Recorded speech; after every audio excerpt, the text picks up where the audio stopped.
मुझे ऐसा लगता है कि एसएससी के सारे एग्जाम एक तरीके के सिस्टमेटिक डिस्क्रिपेंसी के प्लान बन चुके हैं। यानी नौकरी देने का एक जो तरीका है वो बहुत ही सिस्टमेटिक तरीके से खराब किया जा रहा है, गलत लोगों को भी भर्ती किया जा रहा है, जितनी भी और सब पॉसिबिलिटी आपके दिमाग में चल रही है वो सब कुछ हो रहा है। उसका एक बहुत बढ़िया एग्जांपल आपके सामने भी है कि बच्चों के रॉ मार्क्स आप पता कर सकते हैं, बट किसी का भी नॉर्मलाइज स्कोर आप पता नहीं कर सकते, वो हिडन है। पहले ये कहते हैं कि 11 जून को नोटिफिकेशन निकालेंगे, फिर नोटिफिकेशन को पोस्टपोन कर देते हैं। नोटिफिकेशन में ये कभी नहीं बताते कि हम टीयर 1 एग्जैक्ट इस तारीख से शुरू करेंगे। चलिए टीयर 1 थोड़ा बहुत फिर भी बता देते हैं, उसके बाद कभी ये नहीं बताते कि टीयर 1 और टीयर 2 में इतना गैप देंगे। कभी ये 4 महीने देते हैं, कभी ये 2 महीने देते हैं, क्योंकि इनके बाप का कमीशन है।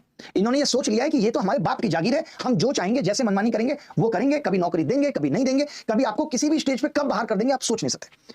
और लगभग एक साथ एमटीएस सीएचएसएल के रिजल्ट आ रहे हैं, आपने देखा ही होगा, एक एक बच्चा कोई 3-3 नौकरियां भी ले रहा है और बाकी बेचारे खाली हाथ रह जा रहे हैं। ये भी कमीशन की असफलता ही है। सीएचएसएल और एसएससी सीजीएल में सेम मैथ्स का सिलेबस है। आप बताइए कितना सही है, जहां सीएचएसएल 12वीं पास बच्चा दे रहा है, जहां सीजीएल ग्रेजुएशन वाला बच्चा दे रहा है। अगर आपको यकीन ना हो तो मैं दोनों का नोटिफिकेशन लेके आया हूं, आप देख सकते हैं। ये सीएचएसएल का टीयर 2 का सिलेबस है, देखिएगा जरा। Number system, fundamental algebra, geometry, mensuration, trigonometry, statistics and probability. ये सीजीएल का सिलेबस है।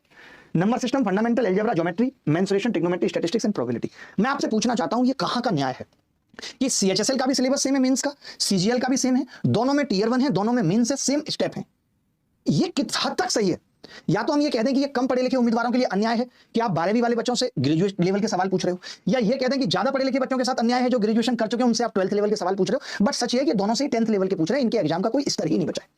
100 रुपए तो बच्चों से फॉर्म फीस भी ले रहे हैं, फिर बाद में गलत सवाल पूछ के उसको पहले ही बोल दिया जाता है कि सुन गणित वाले, तेरे को 8 सवाल गलत करने, और अब की बार ऐसे गलत करना जो बच्चे कोर्ट में ना पहुंच जाए। ऐसी ऐसी गलती करना, मैं दिखाऊंगा आपकी इनके गलत सवालों की गलती, कि पता भी ना चले और गलती हो जाए, ऐसी गलती करना। ये कुछ भी गलत करते हैं, जैसे किसी का ये फॉर्म भी रिजेक्ट करेंगे तो एग्जैक्ट रीजन नहीं बताएंगे कि किस आधार पे कर रहे हैं। कभी कभी तो आधार इतना छोटा होगा कि आपको शर्म आने लगे कि अच्छा इतने टुच्चे से आधार पे किसी के बाल अगर चुपके हुए हैं तो ये क्या फॉर्म रिजेक्ट कर देते हैं कि आपने कैप लगाई हुई है। बच्चा जाके बताता है कि जी मैंने कैप नहीं लगाई थी, फोटो खिंचाते वक्त बालों में कड़वा तेल लगाया था, जिसकी वजह से मेरे बाल चिपक गए थे, आपको ये कैप लग रहा है। यानी बच्चों से ये इतनी महीन महीन चीजें एक्सपेक्ट करते हैं और खुद इनसे 130 सवाल ठीक नहीं बनते। आप एक्सपेक्टेशन का लेवल समझिए, जहां एक्सपेक्टेशन का लेवल इस हद तक का हो दुर्गा जी, वहां डाइवोर्स ही होता है और कोई इलाज ही नहीं है कि तुम हमसे तो ये उम्मीद कर रहे हो और जब हम तुमसे इतनी उम्मीद कर रहे हैं उसका तुम 1% भी खरा नहीं उतर रहे। प्री का रिजल्ट जब रिवाइज हुआ तब पॉइंट में रिवाइज हुआ दुर्गा जी, और 609 इनके हिसाब से ओवरऑल 1100 बच्चे इन हो गए। मैं आपसे पूछना चाहता हूं कि जो ये 800-900 बच्चों ने मेंस दिया है उनका भी प्रूफ लेके आया हूं। उन 800-900 बच्चों ने जो मेंस दिया है उससे मेंस की कट ऑफ पे कोई फर्क नहीं पड़ा, उससे नॉर्मलाइजेशन पे कोई फर्क नहीं पड़ा, वो टॉप स्कोरर लोग हैं। क्या एसएससी उनका एडमिट कार्ड रिजेक्ट नहीं कर सकती थी? आज भी अगर हमारे पास कोई सॉलिड ग्राउंड है रिजल्ट को रिवाइज करने का तो एक यही सॉलिड ग्राउंड है कि 800-900 बच्चे जो किसी भी पोस्ट के लिए एलिजिबल नहीं थे वो मेंस में कैसे बैठ गए, कैसे तुमने उनके स्कोर को इवैल्यूएट किया है। आप देखेंगे मैं प्रूफ लाया हूं कि इन्होंने उनके स्कोर को इवैल्यूएट किया है। आपको प्री की तरह ये लगेगा, इससे कितना फर्क पड़ जाएगा? इससे इतना फर्क पड़ जाएगा कि 200, 300, 400 लोगों को तो और नौकरी मिलेगी, इतना फर्क पड़ जाएगा। इतना तो सॉलिड ग्राउंड हमारे पास है। कुछ लोग चाहते हैं कि री एग्जाम हो। अगर आपको इतना ही डर था तो आप मेंस से पहले खुल के क्यों हमारे सपोर्ट में नहीं आए थे कि नहीं नहीं एक शिफ्ट में मेंस होगा तो हम देंगे, नहीं तो नहीं। उस वक्त भी एक प्रोटेस्ट किया जा सकता था, उस वक्त भी एसएससी के सामने जाके गुहार, रिक्वेस्ट, ऑर्डर चिल्लाना किया जा सकता था और एक शिफ्ट में मेंस होता। तब आप कोई तैयार नहीं थे। इनफैक्ट लोग तमाम तरीके की ज्ञान दे रहे थे, अरे कुछ नहीं होगा, मेंस होने दीजिए। पहले ये कभी फुल मार्क्स नहीं देते थे। 2023 में लड़ाई हुई, बच्चे कोर्ट तक गए, इनको लगा कोर्ट का चक्कर फंसेगा, इसलिए जिस सवाल में भी थोड़ा डाउट है, भले डाउट है या नहीं, लेकिन किसी बच्चे ने रिप्रेजेंटेशन ज्यादा डाल दिया, इन्होंने कहा सबको मार्क्स बांट दो। सोचिए आपका भविष्य सिर्फ 130 सवाल डिसाइड कर रहे हैं, उस 130 सवालों में हर शिफ्ट में लगभग 10-10 सवाल के मार्क्स सबको मिले भर के। ये कहां का न्याय है?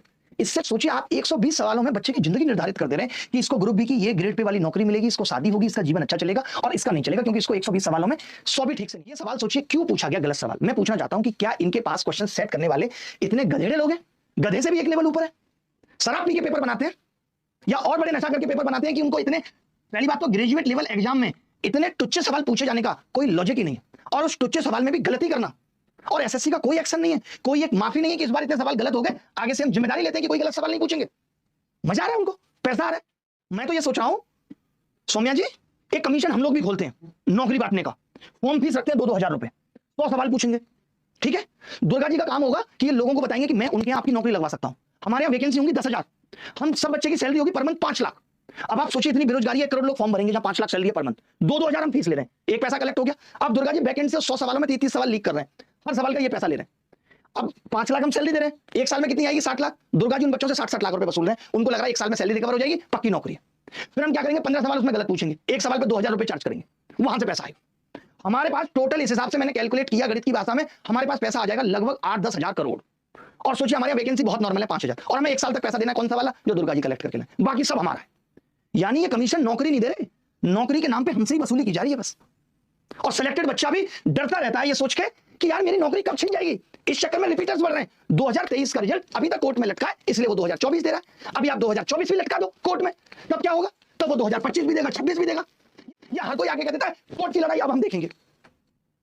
भाई साहब, जो वकील आपको बता देते हैं ना कि 30,000 में सब कुछ कर देंगे, अगर दुर्गा साहब आप मर्डर करके किसी वकील के पास पहुंच जाओगे जो नया नवेला है, आज ही कोर्ट में एंट्री हुई है, वो ये कहता भाई साहब आप 11,000 रुपए रखो, कोई माइकल लाल आपको अंदर करके तो दिखा दे। ये हाल है वकीलों का। कैसे सपने दिखाते हैं हमें पता है, हमने 2.5 साल तक चप्पल घिसी है। कितनी जल्दी सोल्यूशन आ जाता है, वकील साहब ने कह दिया वो तो जिता देंगे। वकील साहब हर दिन अपनी जिंदगी में हार गए, तुम्हें जिता देंगे। अभी आप करीब से गुजरे नहीं हो वकील साहब के, गुजरोगे तो मालूम चलेगा।